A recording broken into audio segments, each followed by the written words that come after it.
ಎಲ್ಲರಿಗೂ ಬೆಳಗಿನ ಶುಭೋದಯ. Good morning. ಹಸುಗಳು ಬೆಳಗ್ಗೆನೇ ಕೊಟ್ಟಿಗೆ ಕ್ಲೀನ್ ಮಾಡಬೇಕು. ಈಗ ಕ್ಲೀನ್ ಮಾಡಿ ಹಾಲೆಲ್ಲ ಕರ್ಕೋಬೇಕು. ಟೈಮ್ ಆಗೈತೆ 5:20 ಆಗ್ಬಿಟ್ಟಿತ್ತು. ಬೆಳಗ್ಗೆ ಈಗ ಬೆಳಕರಿತದಲ್ಲ ಬೇಗ.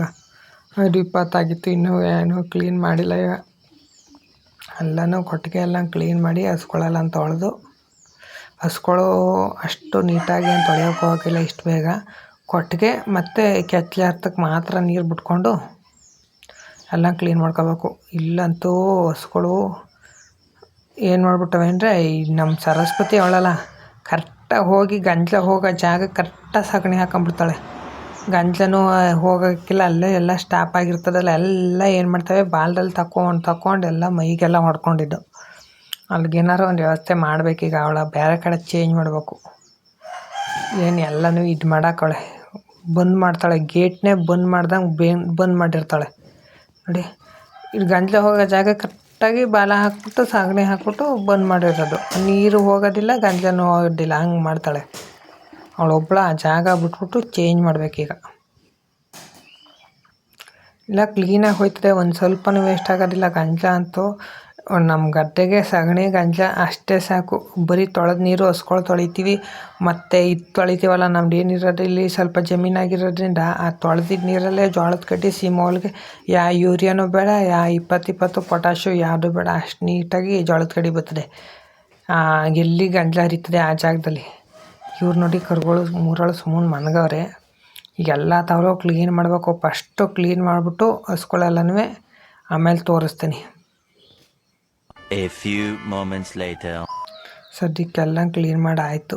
ಎಲ್ಲ ಕ್ಲೀನ್ ಮಾಡಿ ತೊಳೆದು ಎಲ್ಲ ನೀಟ್ ಮಾಡಿ ಇಟ್ಬಿಟ್ಟು, ಈ ಡೈರಿಗೆ ಹಾಲು ಕೊಡೋ ಅಂಥ ಹಸುಗಳು ಮಾತ್ರ ಹಾಲು ಕರ್ಕೊಂಬಿಡ್ತೀನಿ. ಫಸ್ಟು ಡೈರಿಗೆ ಹೋಗಿ ಬಂದುಬಿಡ್ಬೇಕು. ಫಸ್ಟು ಎಲ್ಲ ಕ್ಲೀನ್ ಮಾಡಿದೆ ನೋಡಿ. ಹಾಗೆ ಹೆಂಗಿತ್ತು ಆಗ್ಲಿಗೂ ಈಗ್ಲಿಗೂ ಎಲ್ಲ ಕ್ಲೀನ್ ಮಾಡಿ ಹಸುಗಳು ಕರುಗಳಿಗೆಲ್ಲ ಮೈಗೆ ಒಂದು ಸ್ವಲ್ಪ ನೀರು ಬಿಟ್ಬಿಟ್ಟು ಕ್ಲೀನ್ ಮಾಡಿದೆ. ಜಾಸ್ತಿ ಗಲೀಜು ಮಾಡ್ಕೊಂಡಿದ್ದವಕ್ಕೆ ನೋಡಿ. ಹಾಲೇ ಇಷ್ಟೇ ಬೇಗ ಇವಳು ಸಗಣಿ ಹಾಕ್ಕೊಂಡು ನಿಂತಾಳೆ. ಈಗ ಕ್ಲೀನ್ ಮಾಡಿಬಿಟ್ಟು ಹೋಗೋರು ಅಷ್ಟು ಬಿರ್ನೆ. ಈ ಹಾಲು ಕರ್ಕೋಬೇಕು. ಫಸ್ಟು ಟೈಮ್ ಆಗ್ಬಿಟ್ಟೈತೆ.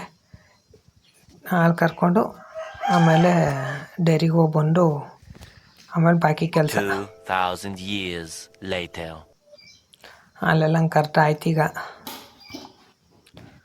ಈ ಡೈರಿಗೆ ಹಾಲು ಹಾಕ್ಬಿಟ್ಟು ಬಂದ್ಬಿಡ್ಬೇಕು. ಫಸ್ಟ್ ಹೋಗಿ ಡೈರಿಗೆ ಒಂದು 35-36 ಲೀಟ್ರ್ ಆಯ್ತದೆ. ಮನೆ ಹತ್ರ ಸ್ವಲ್ಪ ಕೊಡ್ತೀವಿ, ಬಾಕಿ ಡೈರಿಗೆ ಹೋಗ್ತೀವಿ. ಇವಳು ಇನ್ನೂ ಹಾಲು ಕರ್ತಿಲ್ಲ. ಈಗ ಕರ್ಕೋಬೇಕು. ಡೈರಿಗೆ ಹೋಗಿ ಬಂದು ಕರ್ಕೊಂಬಿಡ್ತೀನಿ. ಟೈಮ್ ಆಗ್ಬಿಡ್ತೈತೆ. ಡೈರಿಗೆ 5 ಗಂಟೆಗೆ ಎದ್ದಿದ್ರೆ ನಾನು ಸರಿಯಾಗೋದು 20 ನಿಮಿಷ ಜಾಸ್ತಿ ಲೇಟ್ ಆಯ್ತು ಇವತ್ತು.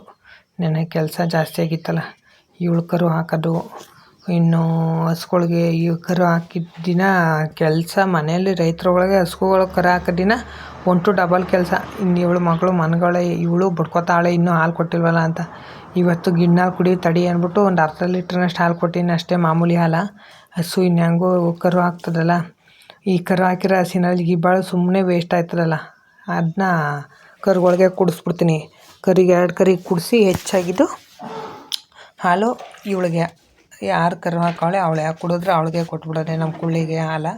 ಇಲ್ಲ ಅವಳು ಕುಡಿಲಿಲ್ಲ ಅಂದರೆ ಬಾಕಿ ಯಾವ ಕುಡಿತವೆ ಹಸುಗಳು ಅವು ಕುಡಿಸ್ಬಿಡ್ತೀವಿ. ವೇಸ್ಟ್ ಅಂತೂ ಮಾಡೋದಿಲ್ಲ ಗೀಬಾಲು. ಹಸುಗಳಿಗೆ ಕೊಡಿಸಿದ್ರೆ ಕ್ಯಾಲ್ಶಿಯಮು, ರಿಚ್ ಕ್ಯಾಲ್ಶಿಯಮ್ ಅದರಲ್ಲೇ ಇರ್ತದೆ. ಪ್ರೋಟೀನ್ಸು ಎಲ್ಲ ಅದರಲ್ಲೇ ಸಿಕ್ಕೋದ್ರಿಂದ ಆಲ್ಮೋಸ್ಟ್ ಜೀಬಾಲನ್ನ ವೇಸ್ಟ್ ಮಾಡೋಕ್ಕೆ ಹೋಗಬೇಡಿ. ಹಸುಗಳು ಅವೇ ಕುಡಿತವೆ ಜೀಬಾಲು, ಕ್ಯಾಲ್ಶಿಯಮ್ ಡೌನ್ ಆಗೋದಿಲ್ಲ. ಆ ಹಸುಗಳಿಗೆ ಕೊಟ್ಬಿಟ್ರೆ ಕರೆದ್ಬಿಟ್ಟು ಸರಿ ಆಗ್ತದೆ. ಅಂದರೆ ಪೂರ್ತಿಯಾಗಿ ಈ ಬಲ್ಲೆಲ್ಲ ಕರ್ಕೋಬೇಡಿ. 2-3 ದಿವಸ ಒಂದು 6 ಗಂಟೆನೂ ಹೆಚ್ಚು ಕಮ್ಮಿ ಡೈರಿಗೆ ನೀವು ಹಾಲು ಕೊಡ್ತೀವಿ ಅನ್ನೋ ಗಂಟ ಕೆಚ್ಚಲು ಸ್ವಲ್ಪ ಬಾಕಿ ಐತೆ ಅನ್ನೋ ಹಂಗೆ ಗೀಬಾಲನ್ನ ಬಿಟ್ರೆ ಒಳ್ಳೆಯದು. ಅದರಲ್ಲಂತೂ ಕರು ಹಾಕೋ ದಿನ ಅಂತೂ ಗೀಬಾಲ್ ಪೂರ್ತಿಯಾಗಿ ಕರಿಯೋಕ್ಕೆ ಹೋಗಬಾರ್ದು. ಅದು ವಯಸ್ಸಾಗಿರೋ ಅಂಥ ಹಸುಗಳಲ್ಲಂತೂ ಕ್ಯಾಲ್ಸಿಯಮ್ ಬೇಗ ಡೌನ್ ಆಯ್ತದೆ. ಒಂದು ಸ್ವಲ್ಪ ಹಳೆ ಹಸು ಅಲ್ವಾ ಬಲ್ತಿರೋಳು, ಹಂಗಾಗಿ ನಾನು ನೆನ್ನೆಯಿಂದನೂ ಸರಿಯಾಗಿ ಗೀಬಾಲೇನು ಕರೀಲಿಲ್ಲ. ಇವಳ ಸ್ವಲ್ಪನೇ ಕರ್ಕೊಂಡು ಸ್ವಲ್ಪ ಅಲ್ಲೇ ಬಿಡ್ತಾಯಿದ್ದೀನಿ.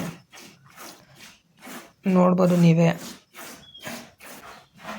ಕರುಗಳು ಬಿಡ್ಕೊತಾವೆ ಹಾಲು ಕೊಟ್ಟಿಲ್ವಲ್ಲ ಇವತ್ತು. ಏನು ಪದ್ದ ಆಡ್ತಾವಳೆ ಇವಳಂತೂ. ನಮ್ಮ ಸಣ್ಣ ಪುಟ್ಟಿ ಹಾಲು ಸ್ವಲ್ಪ ಕಮ್ಮಿ ಆಗ್ಬಿಡ್ತು. ಬೆಳಗ್ಗೆ 1 ಲೀಟ್ರ್ನಷ್ಟು ಕೊಟ್ಬಿಟ್ಟು ಇನ್ನು ಬಾಕಿ ಒಂದು ಅರ್ಧ ಲೀಟ್ರ್ ಇಲ್ಲ, ಒಂದು ಅರ್ಧ ಲೀಟ್ರ್ 3/4 ಲೀಟ್ರ್ನಷ್ಟು ಹಾಲು ಕೊಟ್ಟಿನಿ ಅಷ್ಟೇ. ಅದ್ರ ಅಮ್ಮಂದ ಈಗ ಇದ್ರಲ್ಲಿ ಹಾಲು ಗೀಬಾಲೆ ಸಿಗ್ತದಲ್ಲ, ಇದನ್ನೇ ಒಂದು 2 ಲೀಟ್ರ್ ಕುಡೀಲಿ ಅಂದ್ಬಿಟ್ಟು ಹಾಲು ಜಾಸ್ತಿ ಕುಡಿಸಲಿಲ್ಲ ಬೆಳಗ್ಗೆ. ಅದಕ್ಕೆ ಬಿಡ್ಕೋತಾಳೆ. ಡೈರಿಗೆ ಹೋಗಿ ಬಂದಲ್ಲ, ಈಗ ಸಡನ್ ಡೈರಿಗೆ ಹೋಗಿ ಬಂತಣ್ಣ ಕರ್ಕೊಂಡು, ಯಾಕೆ ಡೈರಿ ಟೈಮ್ನೇ ಮೇಂಟೈನ್ ಮಾಡಬೇಕಲ್ಲ. ಇನ್ನು ಇವಳನ್ನ ಡೈರಿಗೆ ಹೋಗೋ ಟೈಮ್ ಅಷ್ಟೊತ್ತಿಗೆ ಹಾಲು ಕರಿಬೇಕು. ಬಕ್ಕಿಟು ದೊಡ್ಡದು, ಅದು ಮಡಿಕೊಂಡ್ರೆ ಕೈಗೆ ಬೇಕಾಯ್ತು. ಹಂಗಾಗಿ ಚೊಂಬಲೆ ಕರ್ಕೊಳ್ಳೋಣ ಅಂತ ಚೊಂಬಲೆ ಕರ್ಕೊತೀನಿ.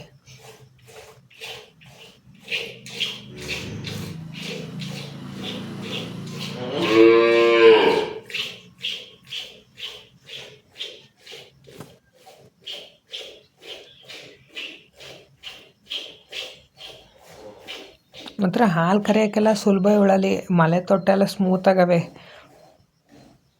ಕಂಡ್ಲು ಕಾಲು ಎತ್ತುತ್ತಾಳೆ ಮಾತ್ರ. ಈಗ ಕೆತ್ತಲು ಸುಮಾರು ಟೈಮಿಂದ ಹಾಲು ಕರೀತಿಲ್ಲ. ಈ ಸಡನ್ನಾಗಿ ಹತ್ತಾಗ ಹಾಲು ಕರಿಯೋಕೆ ಹೋಗ್ತೀವಲ್ಲ, ಕೆತ್ತಲು ಕುಲು ಅಂತ ಗಬ್ಬದಲ್ಲಿ ಮಾತ್ರ ಕೆತ್ತಲು ಕೈನೂ ಹಾಕಿಸ್ಕೊಳಕ್ಕಿಲ್ಲ ಅವಳು. ಗಬ್ಬದಲ್ಲಿ ಏನಾರ ಅಲ್ಲಿ ಹಾಲು ಕರೆಯೋ ಟೈಮಲ್ಲಿ ಬಿಟ್ಟರೆ ಅಷ್ಟೇ ಟೈಮಲ್ಲಿ ಕೆತ್ತಲು ಕೈ ಹಾಕೋಂಗಿಲ್ಲ. ಹಾಲು ಕರೆಯೋ ಟೈಮಲ್ಲಿ ಸುಮ್ಮನೆ ಇರ್ತಾಳೆ, ಏನು ಜಾಸ್ತಿ ಗಲಾಟೆ ಮಾಡೋದಿಲ್ಲ. ಬಾಕಿ ಟೈಮಲ್ಲಿ ಮಾತ್ರ ಕೆತ್ತಲು ಕೈ ಹಾಕಿಸ್ಕೊಳಕ್ಕಿಲ್ಲ, ಕೂಡೋದು ಇಲ್ಲ. ಸಣ್ಣ ಕಿರಿಕಿರಿ ಮಾಡ್ತಾ ಇರ್ತಾಳೆ. ಹಾಗಾಗಿ ನಾವು ಹಾಲು ಕರೆಯೋ ಟೈಮಲ್ಲಿ ಮಾತ್ರ ಅಲ್ಲಿ ಬಂದ್ಬಿಟ್ಟು ಇದು ಮಾಡ್ತೀವಿ. ಇನ್ನು ಹಸುಗಳೆಲ್ಲ ನೀಟಾಗಿ ಹಾಲೆಲ್ಲ ಕರೆದು ಡೈರಿಗೆ ಹೋಗಿ ಬಂದೆ. ಅವತ್ತು ಪಾಂಡವ ಮನ್ಗವೆ. ಈಗ ತಿಂಡಿನೂ ಕೊಟ್ಟಿಲ್ಲ ಇನ್ನೂ. ಈಗ ಡೈರಿಗೆ ಹೋಗಿ ಬಂದಮೇಲೆ ತಿಂಡಿ ಕೊಡ್ತೀನಿ. ಯಾಕೆಂದರೆ ಒಂದು ಸ್ವಲ್ಪ ಲೇಟ್ ಆಯ್ತದೆ. ಜಾಸ್ತಿ ದನ ಇರೋದ್ರಿಂದ ತಿಂಡಿ ಕೊಡ್ತಾ ನಿಂತ್ಕೊಂಡ್ರೆ ಇಬ್ಬರು ಮನೆ ಹತ್ರ ಮಾಡೋದು, ಅಮ್ಮ ನಾನು ಇಬ್ಬರೇ ಮಾಡ್ಕೊಳ್ಳೋದ್ರಿಂದ ತಿಂಡಿ ಕೊಡೋಕೆ ನಿಂತ್ಕೊಂಡ್ರೆ ಲೇಟ್ ಆಗ್ಬಿಡ್ತದೆ ಅಂತ ತಿಂಡಿ ಕೊಟ್ಟಿಲ್ಲ. ಈಗ ಹಾಲು ಕೊಟ್ಬಿಟ್ಟು ಬಂದಾಯಿತು ಡೈರಿಯಿಂದ. ಇದೊಂದು ಹಸಿನಲ್ಲಿ ಹಾಲು ಕರೆದ್ಬಿಟ್ಟು ನೆಕ್ಸ್ಟ್ ಹಸುಗಳಿಗೆಲ್ಲ ಪೂರ್ತಿ ತಿಂಡಿ ಕೊಟ್ಬಿಟ್ಟು ಆಮೇಲೆ ಕರುಗಳಿಗೆಲ್ಲ ಹಾಲು ಕುಡಿಸಿ ತಿಂಡಿ ಕೊಟ್ಟು ಆಮೇಲೆ ಜೋಳದ ಕಡ್ಡಿ ತರಬೇಕು. ಈ ಸದ್ಯಕ್ಕೆ ಹಾಲು ಕರೆಯೋ ಕೆಲಸದ ಮಾತ್ರ ವೀಡಿಯೋಸ್ ಮಾಡ್ಕೊಂಡಿದ್ದೀನಿ, ಅದನ್ನೇ ಅಪ್ಲೋಡ್ ಮಾಡ್ತೀನಿ. ಇನ್ನು ಪೂರ್ತಿ ವೀಡಿಯೋ ಇನ್ನು ಡೈಲಿ ವೀಡಿಯೋಸ್ ಮಾಡೋಣ ಅಂದ್ಕೊಂಡಿದ್ದೀನಿ, ಮಾಡ್ತೀನಿ. ಮನ್ಗವೆ ಇದು ಹಾಲನ್ನು ಕರ್ಕೊಂಡು ಆಯಿತು. ಒಂದು 5 ಲೀಟ್ರನಷ್ಟು ಕರ್ಕೊಂಡಿದ್ದೀನಿ ಅಷ್ಟೇ, ಜಾಸ್ತಿ ಕರೆಯೋಕ್ಕೆ ಹೋಗಿಲ್ಲ.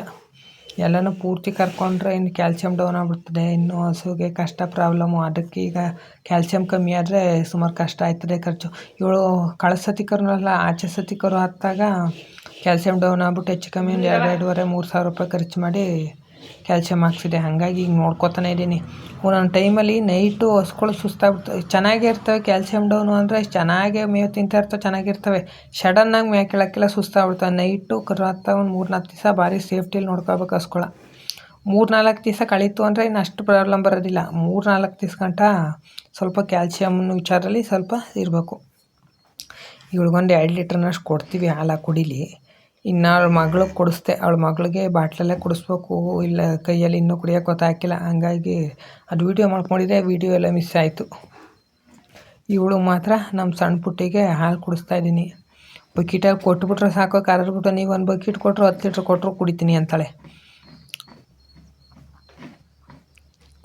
ಗಿರ್ ಕ್ರಾಸ್ ಕರು, ಕೆಂಪು ಕಲರು ಪೂರ್ತಿ ಈ ಥರ ಕಲರು ಗಿರ್ ಕರುಗಳು ನಮ್ಮನೆ ಹುಟ್ಟಿರಲಿಲ್ಲ. ಇದೇ ಫಸ್ಟ್ ಹುಟ್ಟಿರೋದು